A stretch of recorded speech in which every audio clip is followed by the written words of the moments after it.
guys, so today we're going to be doing what's called following a trailhead in internal family systems. So I woke up this morning feeling resentful. I'm like, this is a trailhead.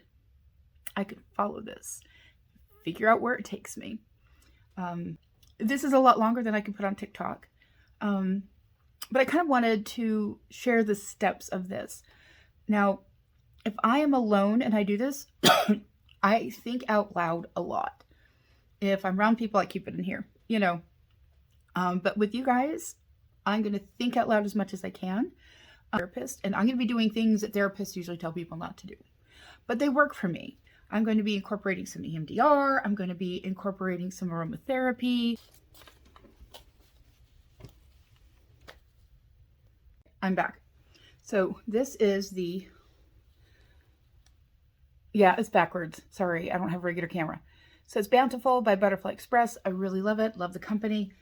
Yes, I'm Maria Taylor. No, I don't have a website set up yet. So just go order from them. You know, someday I'll have my website all set up and I can get some money out of it, but just go get you some good oils, right? I really love this company. Butterfly Express. So I'm going to have this on hand. I'm going to open it up even. Take a whiff.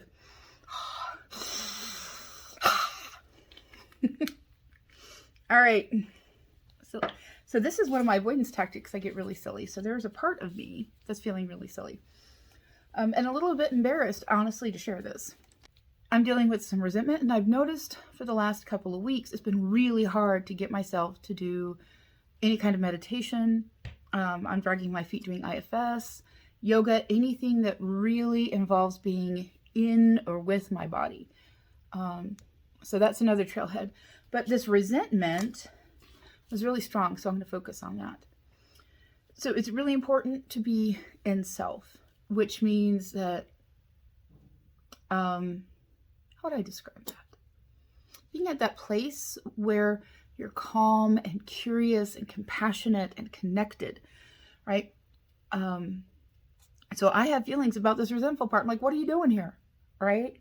Why are you here? You're messing up my day. I don't want you here. Which only makes it more resentful because it's not being thanked for the job it's doing. And I feel like this is, because of that level of resentment, for like, you're not grateful for the job I'm doing. This might be a self-like manager. But, so I have to talk to that part that's resentful towards a resentful one, right? Who's like, I don't want you here.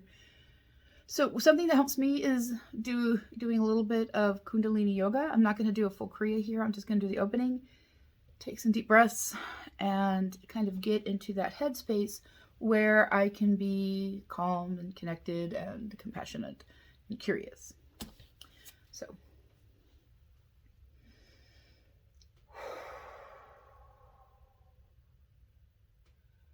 Om Namo Gurudev Namo Ad Gare Name Jagad Gare Name Sat Gare Name Sri Gurudeve Name.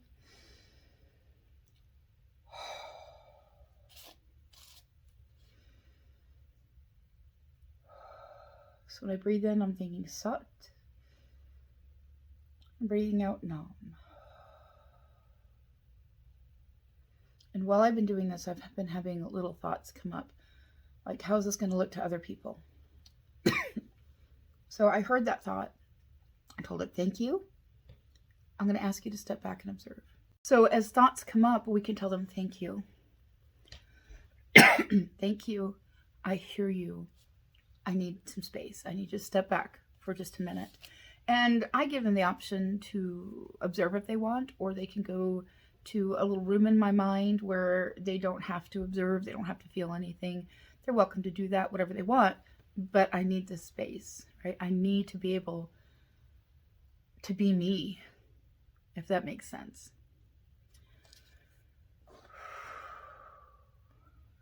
And so through this exercise, occasionally, you'll hear me address that because they come up. We have so many parts, and these parts are good.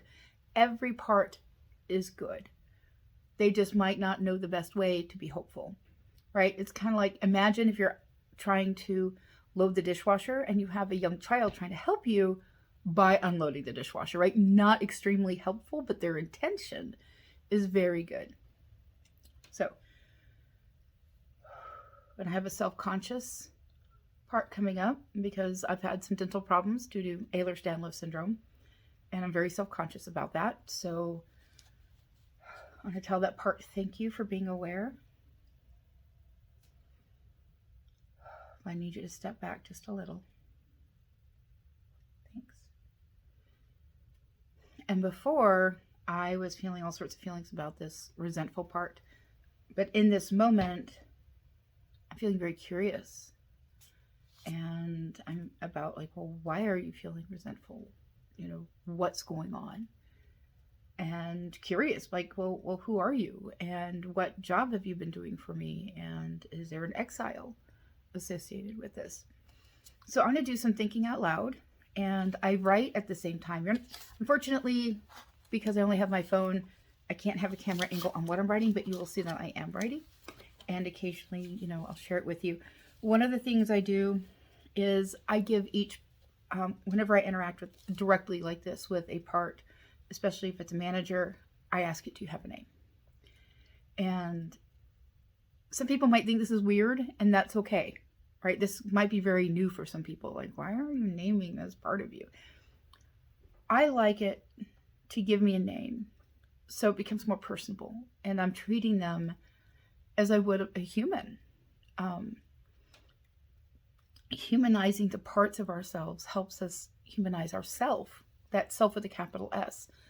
And it just brings everyone to the same level and understanding. All right. Had a little worried part, like, oh, am I describing this correctly? There's going to be plenty of videos. So,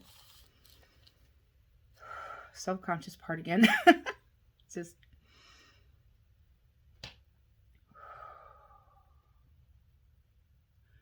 so I'm going to ask this resentful part if it has a name.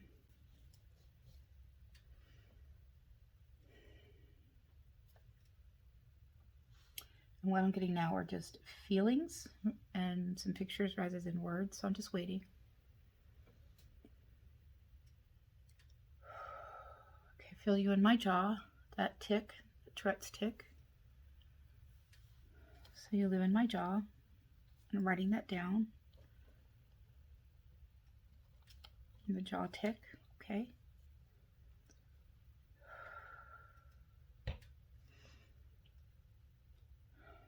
So what I'm hearing, and some people hear it audibly, some people hear words, some people's like a feeling that they then put into words.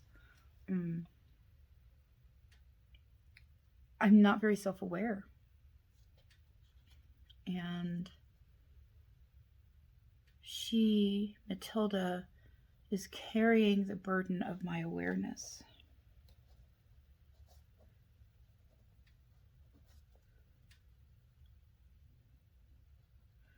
Okay. You know, that makes sense. There's times I'm not really in touch with my emotions. And until they get really strong, or I have some other symptom, I'm not highly aware of them. Okay. Is this because there's an exile that needs to be unburdened? Yeah. Okay. I'm just going to write that down, that there is an exile that needs to be unburdened. Okay.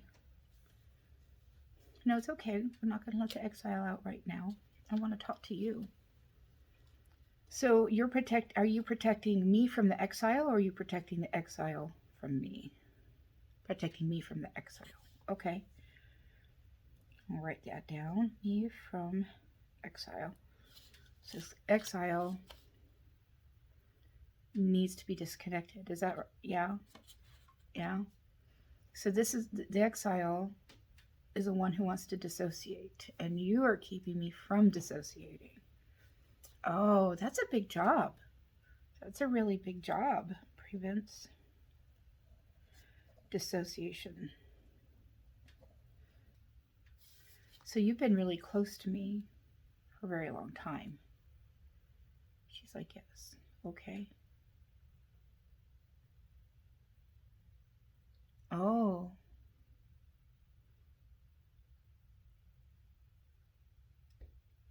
Okay. A memory is coming to mind. We were visiting my great grandmother in Oklahoma.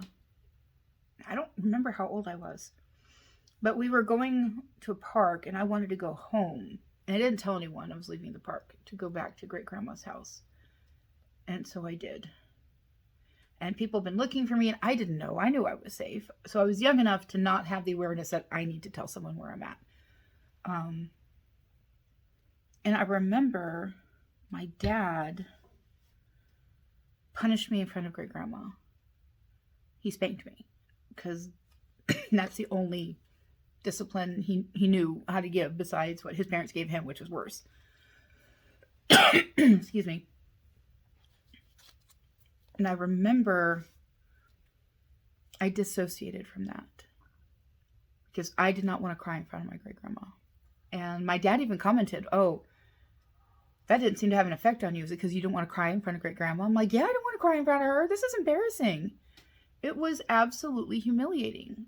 Now, if he had taken me aside and said, hey, here's why what you did was wrong, and here's what we need you to do in the future, and what do you think you can do to make things right, I could have worked with that. I would have been very happy to. And yeah, so I was resentful that he wanted to humiliate me. And this was not a new thing in my family.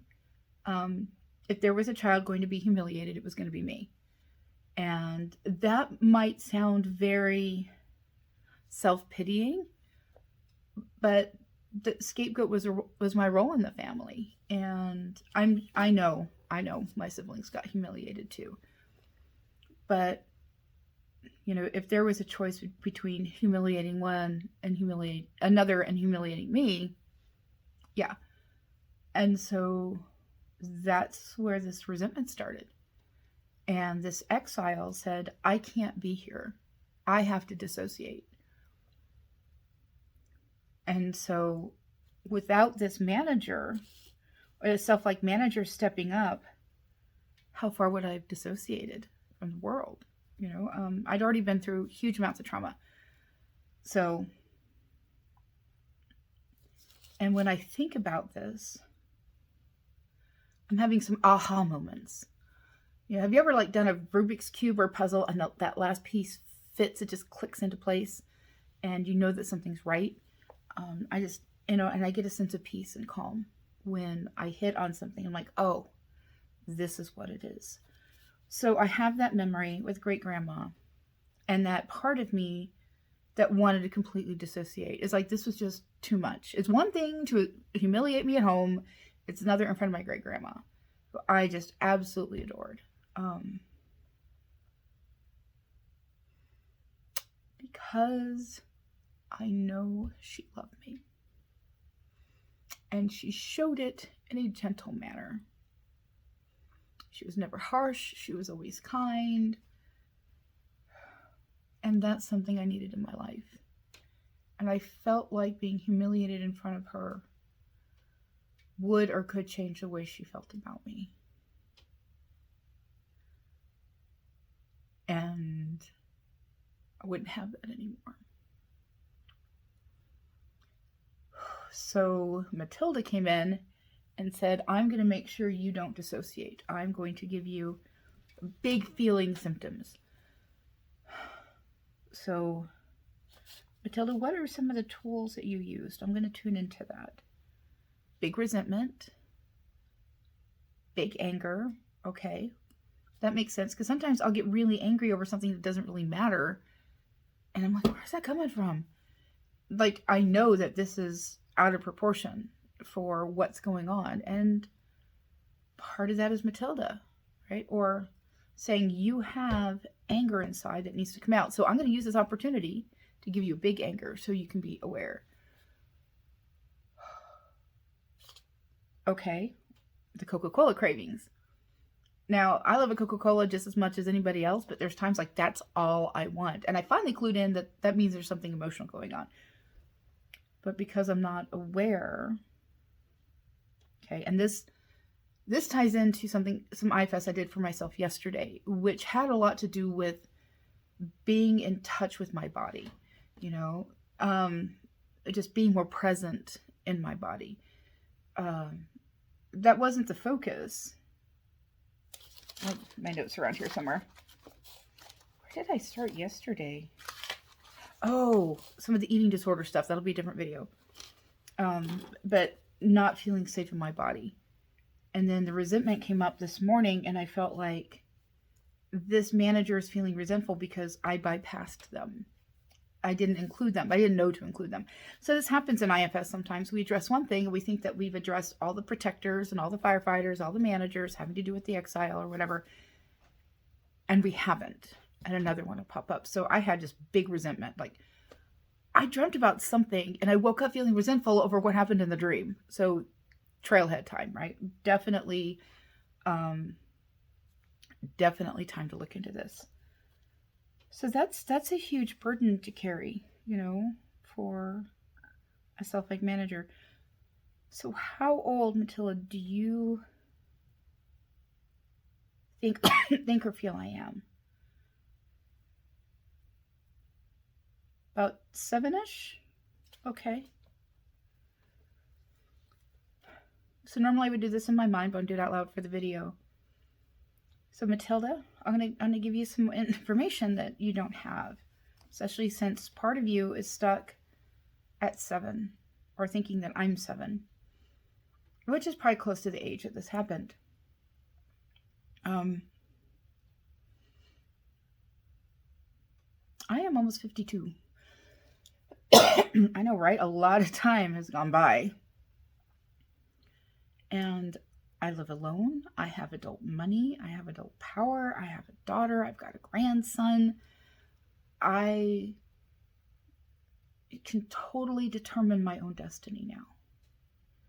And I'm choosing to use this time to heal my system. Yeah. So what would I do if someone tries to humiliate me? Oh, that's a good question. As self, I want to tell that person, you're having a trauma response, or this is not okay. And then see where the conversation leads from there. But I don't have to let or allow anyone to humiliate me. And if someone tries to humiliate me, I can draw on all my wonderful parts that help me stand up for myself and say, no, this isn't okay. And I can do it in a very me-type way. But we have the power to do that now. We're not going to lose parental love. We're not going to be in danger. We're not going to lose great-grandma's love. We're not going to lose love for ourselves in doing that. This is a good thing. We have that right. And as I say this, I'm just feeling lighter, like a burden's being lifted. Because these things are true, you know? So now that Matilda knows this, Matilda, are you concerned that, well, we've kind of talked about, so one of the things we do is part of the unburdening pattern, which will be another video, is that we ask the part, or the part specifically,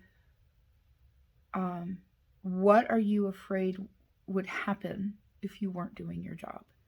And we've already talked about how I would just totally dissociate. I would be completely out of touch with all of my emotions. And, you know, considering everything I'd been through up to that point in my life where this happened with great grandma, yeah, that was kind of the straw that broke the camel's back. It's like, I was like, I'm done, right? So, yeah.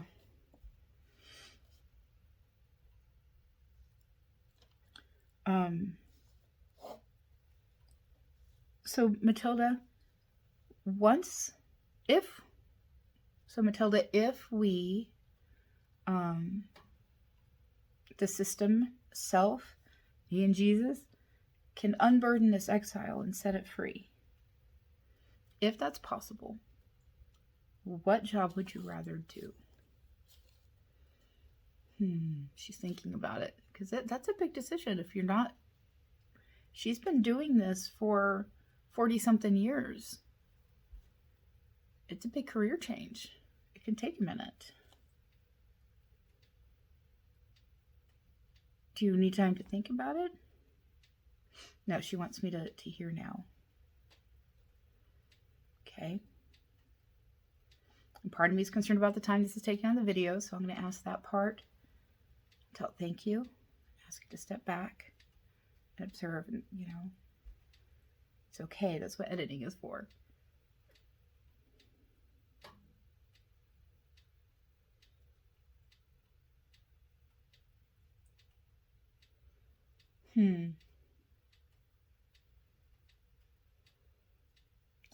She wants to work with the exile. So if this exile that wants to dissociate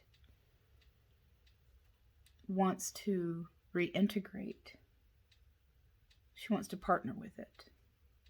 So I need to learn more about this exile now,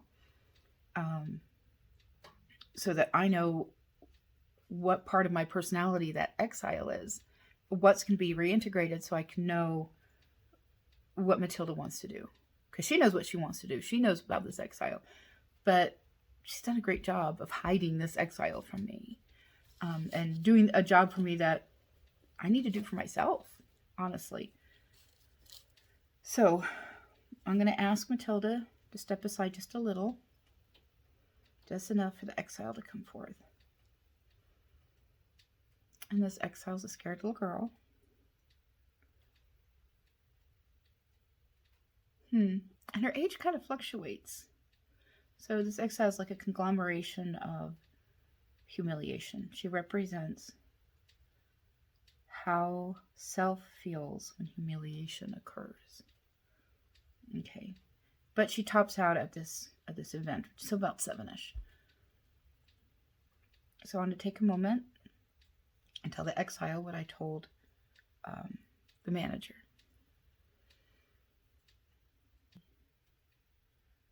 She's the part that at one point in time felt safe to be vulnerable and felt safe to be soft-hearted and felt safe to accept love.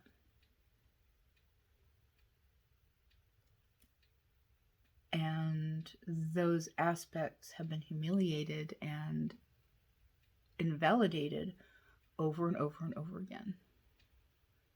And so she's like, I've had enough.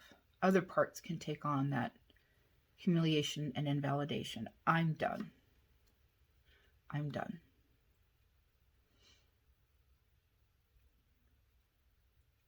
So in my mind, I'm telling, in my heart, I just feel for this little kid who has been so invalidated and humiliated and basically told, you don't have the right to have dignity. And so she left. And so I'm not verbalizing it, but like in my mind and in my heart, I'm asking her, would you like to kind of grow up a little and reintegrate? To have that dignity, to feel safe, being tender, and being gentle. And she's saying she would. So Matilda, how would you partner up with this little exile who wants to reintegrate?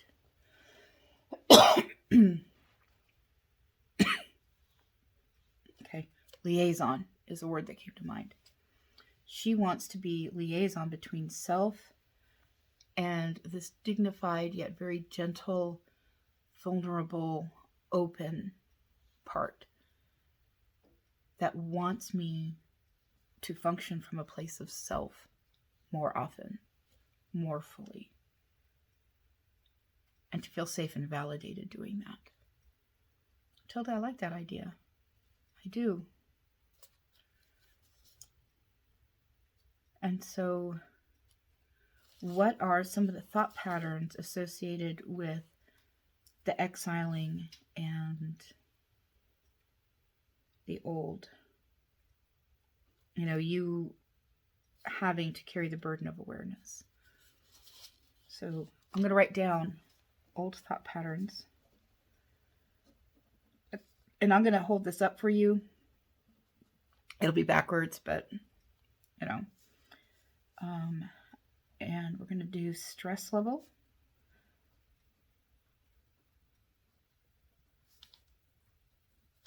And truthfulness.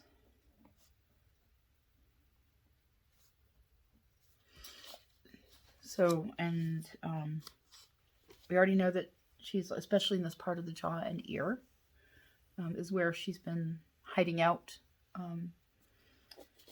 where a lot of her stress has been getting put because I wasn't aware enough to process what she was going through in relation to self.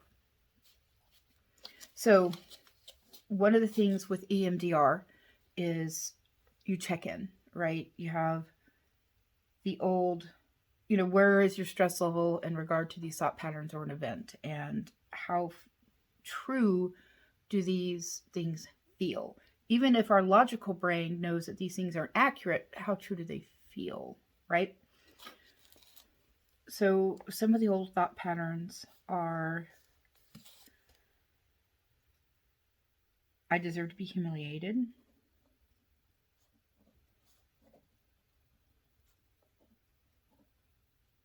I have no right to dignity.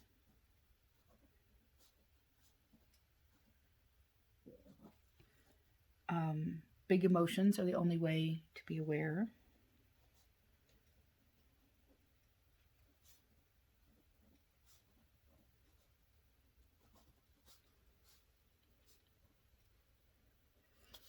So we've got a backwards chicken scratch here.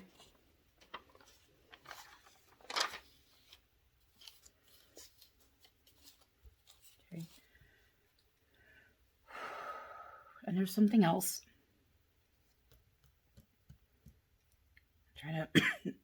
Trying to bring it up here. Excuse me.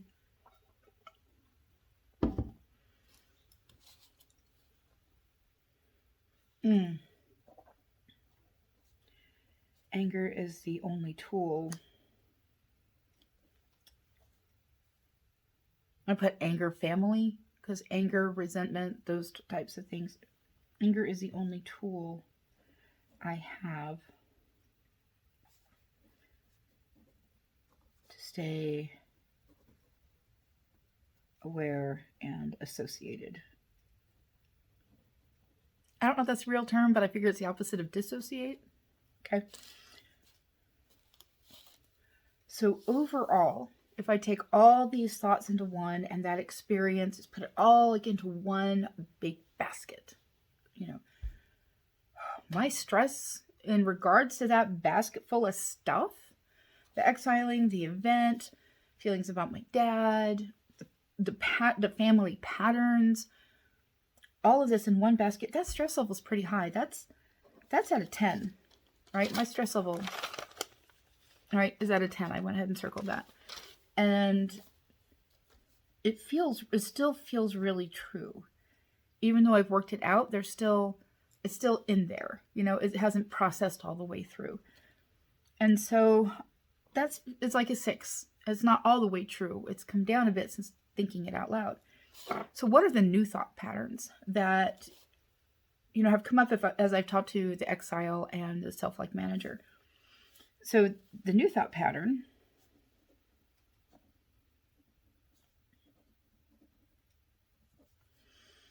is, I'm dignified. And I have a right to that dignity. So I'll write that down.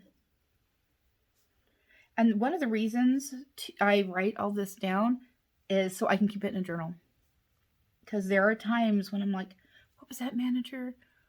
Or what are some of the things I dealt with? And I can go back and look, and it's very, very helpful. And it helps different parts feel more heard if you write stuff down. So I have a right to that dignity. I am safe.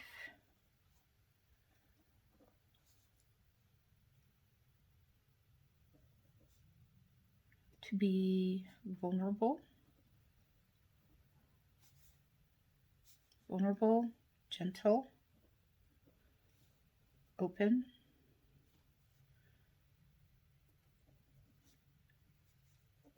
and in self. So I just made like a little list here with those things. And there's power in being in self. And I have a right to that power. I'm reclaiming my power. Claim my power of self and being in self. So a lot of the power I would have normally felt, and not power over others, just personal power, that energy, had left with that exile. Because if it had stayed, it would have been destroyed. So that personal power, the power that's inherent in being dignified and gentle and kind from a place of self, just inherent self energy, we have power. And I have a right to access my own power. That's news. Oh, I'm writing that down. I have the right to access my own inherent personal power and use it from a place of self. Because I know if I'm using this power from a place of self with a capital S, sorry, self with a capital self with a capital S, I know that it's going to be compassionate and appropriate and kind and uplifting, because that's who self is. And that's who I am.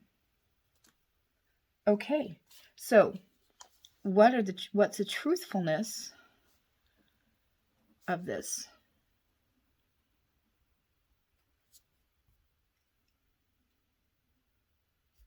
And right now I'm feeling like it's kind of at a 3. It's in its baby stages. So I have a truth level for the new thought patterns. And again, I know it's backwards, I'm sorry. So I'm going to take a moment to go inside and go on a train ride. That'll be a different video.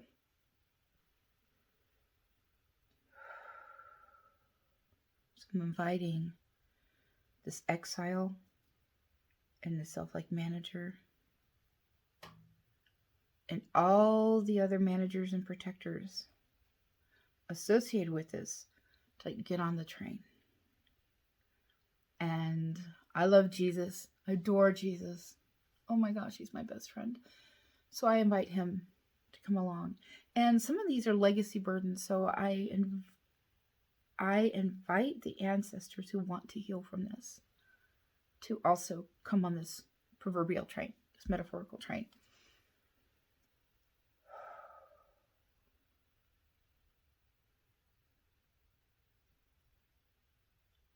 When I do the video about EMDR being like a train, or train ride, I will edit the description and put it in there.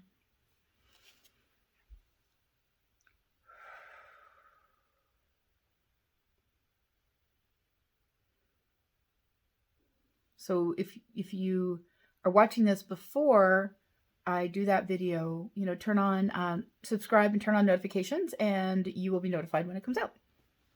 So handy. Okay.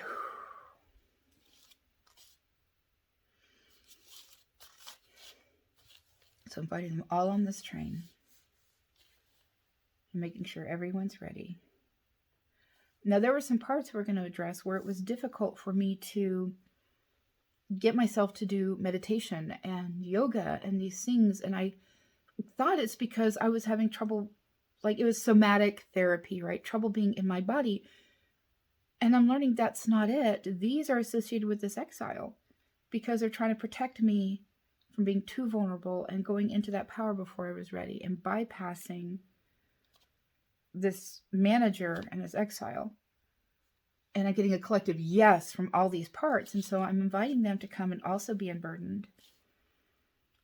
And just because I'm practiced at this, just very quickly asking, what job would you like to do? And they want to help me go into self and into these places of vulnerability and strength and power and moving with my body and the energy. But this exile had to be freed first. And so once this train ride is over, and everyone's unburdened, we're going to, those issues are going to be very much resolved. And I won't have this pushback against going into that place of self. I'm really excited. I'm excited for the end result here. And so I'm going to write that down. Resistance is going to be transformed. What's a good word? Resistance into forward motion. Like what's the opposite of resisting? It's like a catalyst. And a forward motion.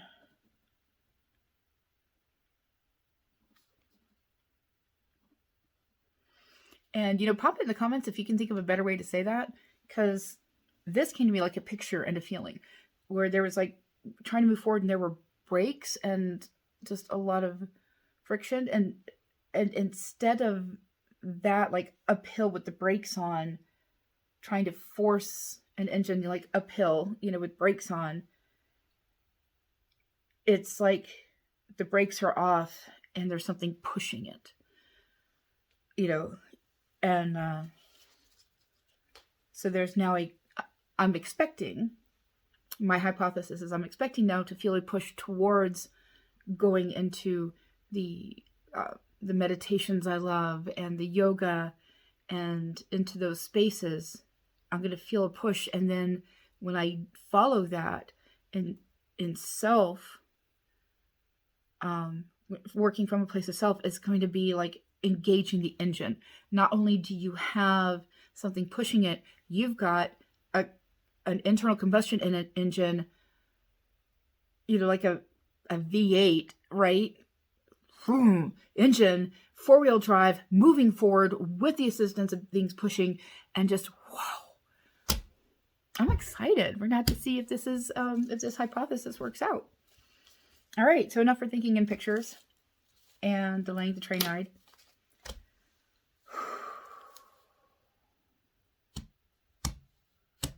So I'm tapping my hands on my paper.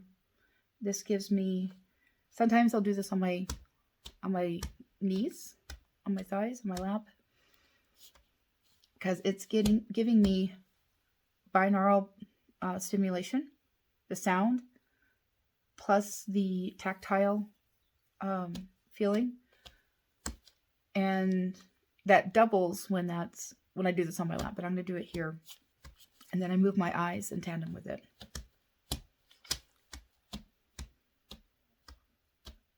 And might look kind of freaky. All right, ask that part that's worried about how this looks to step back or right on the train.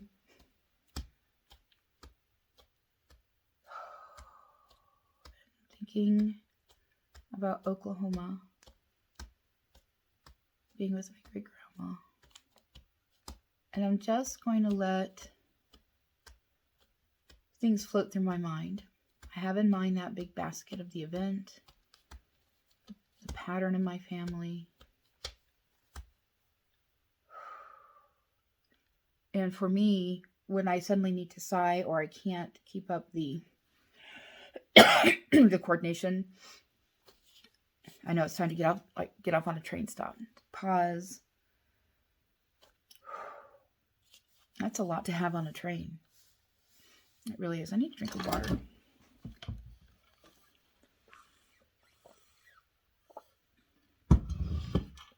That's a lot all at once.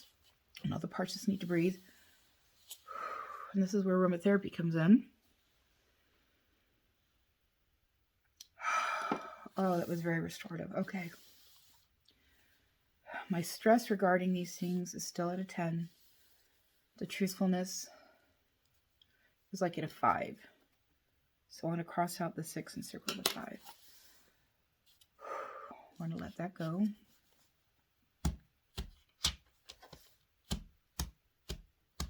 Back on the train.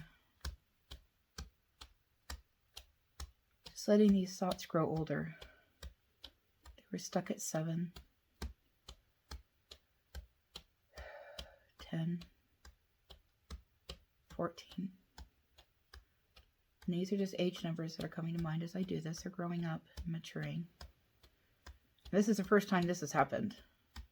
So this is new. 18. 25.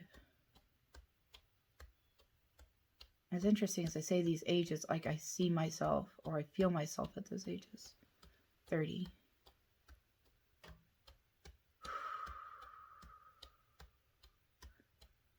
40. 45. 50. 51. Until today.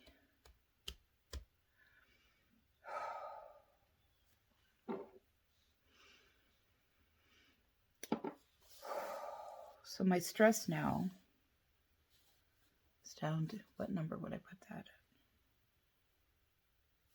at? At 1. I feel like there's some legacy burden there. And that we're going to go backwards in time. I haven't done this age progression regression thing before. It just came to mind this time. This is pretty cool.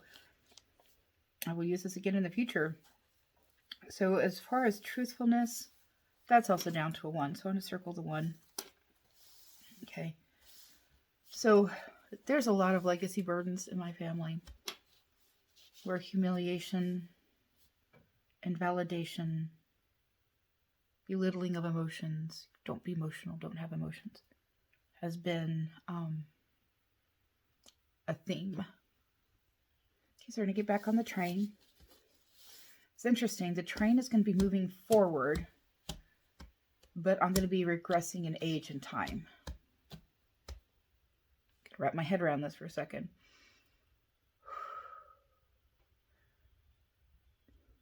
Okay.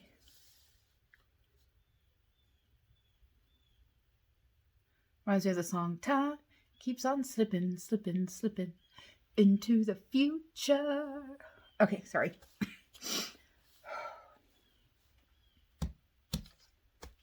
Okay. 7. 6. 5. 4. 3. Getting excited. I'm feeling excited about this. 2. 1. Newborn. Womb. A lot of feelings from when I was in the womb. Conception. There was stress there. Going back in time. Both sides of the family. I feel like my mom's side is going to drop off of this faster than my dad's side. So, parents are generation 1.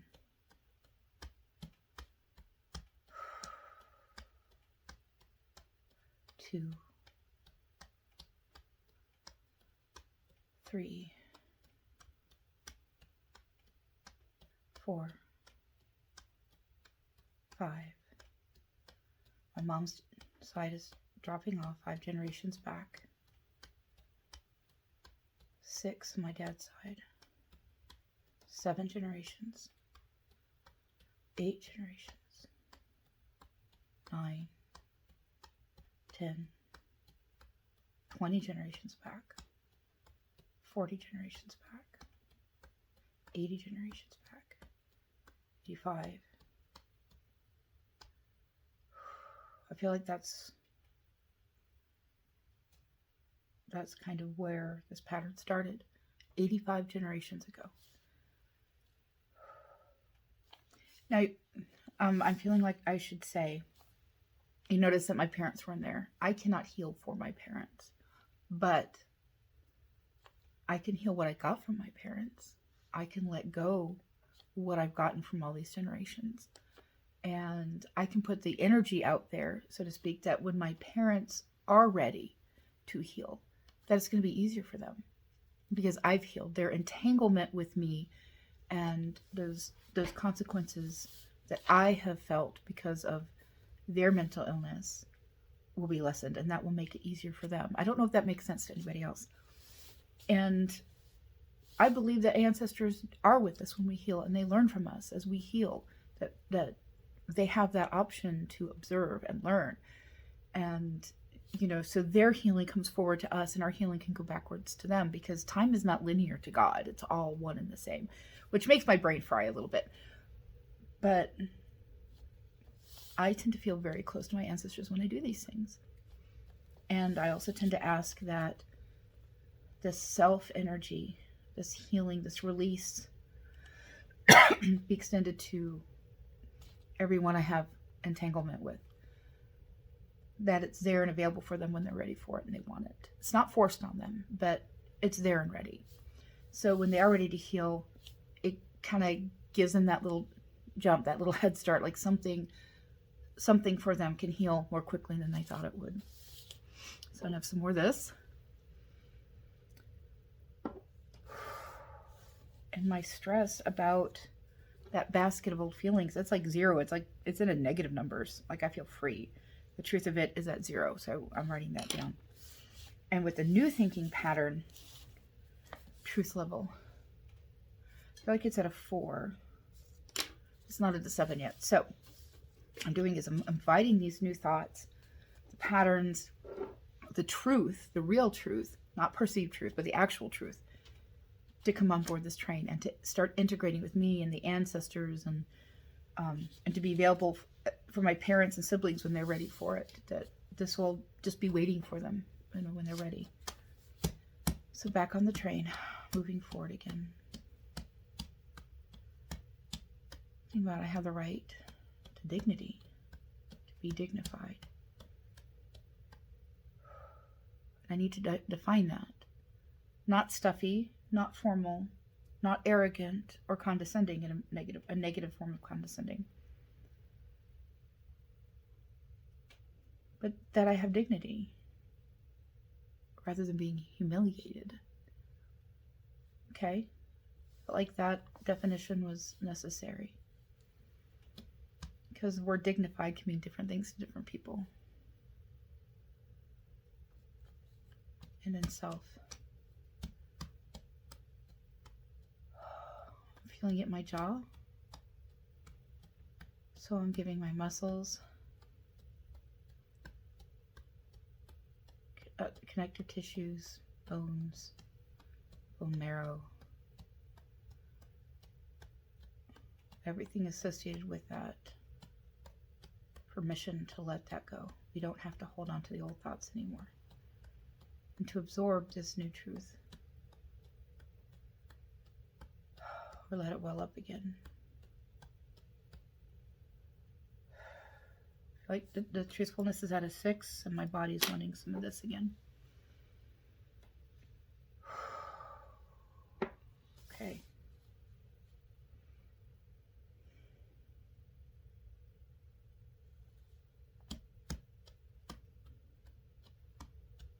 Quiet strength. Gentle strength. Compassionate strength. Healthy strength.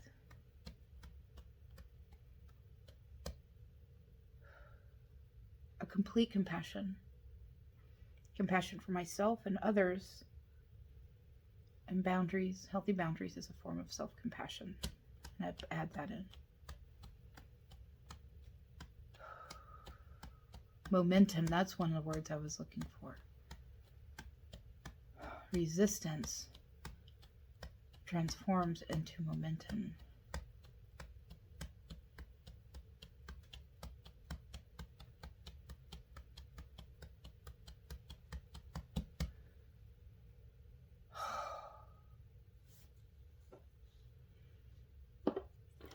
I feel like this truth is at a 7,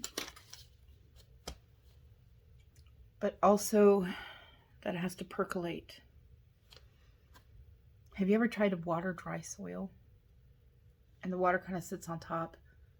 So you disrupt that soil a bit so the water can start seeping in. That's how I feel. Like the surface of this dry soil, that soil that was dried out by lies, has this water sitting on it and it's seeping in.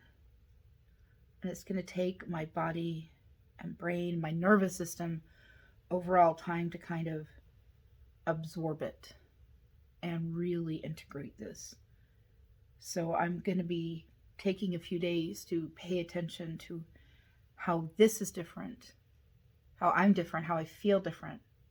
So this in combination with the IFS I did for myself yesterday and kind of giving them time to meld together, right? Have you ever made a dish where it's always better the next day because the flavors meld? I'm looking forward to that. So that's what I do for myself. And when I close out, I usually take some deep breaths. Sometimes I'll do a Satnam.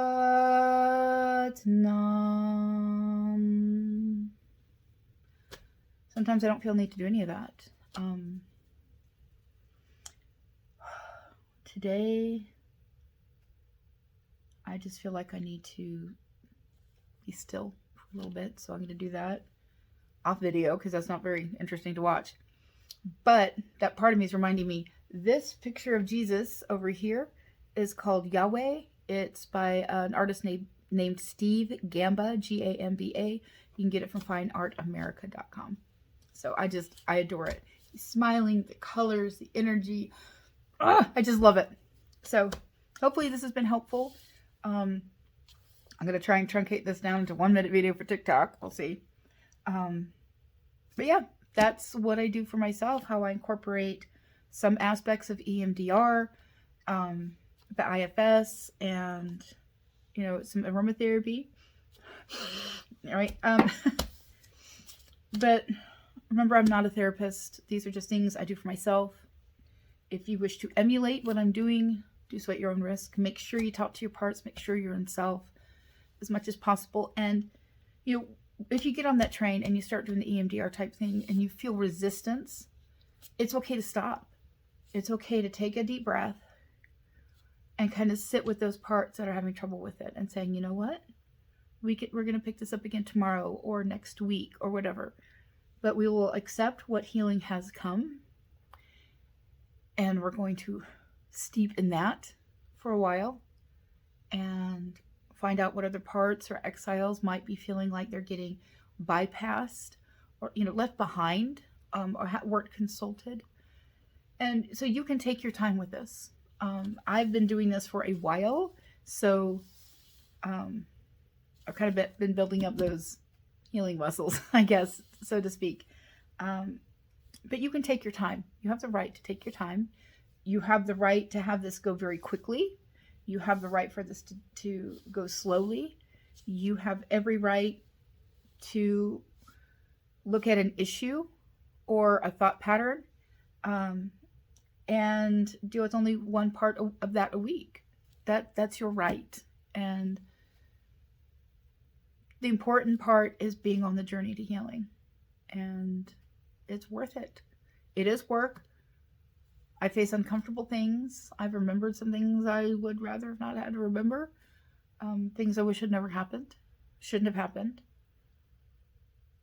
But they go from being stuck at a certain age to just something that happened a long time ago. and that's where it should be, so we can move forward. Anyway, thanks for joining me, and hope this was helpful.